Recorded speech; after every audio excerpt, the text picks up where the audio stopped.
Welcome back, fellow coders. Jared O'Leary here with BootUp. This video, I'm going to show you how to make a sprite dance for your Let's Dance project.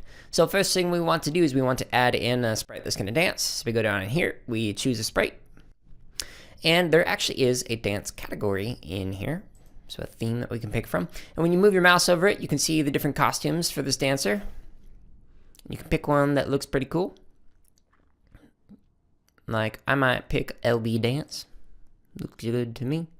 Now LB is pretty big, so I'm going to change the size of this and say something like, I don't know, 55. When I press enter, LB is smaller.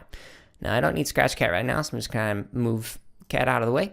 All right, so we got LB right here, and we need to add in some code to make it so that she moves. So we're going to say when the green flag is clicked, make LB dance. Now to do that, we're actually going to just use some costumes, and so we can be like, I want LB to do a stance, and then I want her to do, let's say, the left crossed, and let's go with the left pop, and then I'm gonna add in pop stand. All right, so when I press the green flag, she did one thing. Cool.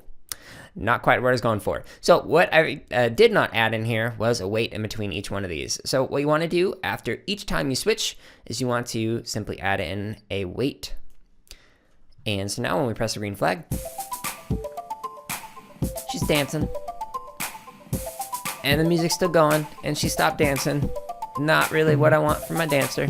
So you can add in some repeats to make it so that she repeats a set number of times, or you can say, hey, I want LB to dance forever. So you're gonna add code like this into your project to make it so that they switch to different moves, and looks like this. Just make sure at the very end you have a wait, so that way when it repeats, it doesn't immediately switch from this costume to this costume, which would make it so you actually never see this one. Now, if your dancer is not lining up to the music, see how LB is kind of like not really with the beat? You just simply change the numbers right here to a higher or lower number to try and get it so that your dancer lines up perfectly with your looping music.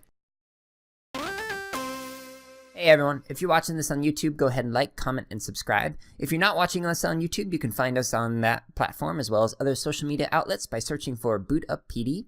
And if you're looking for more free lessons, projects, and resources for teachers and students, visit us at bootuppd.org, where you can also learn about our high-quality professional development.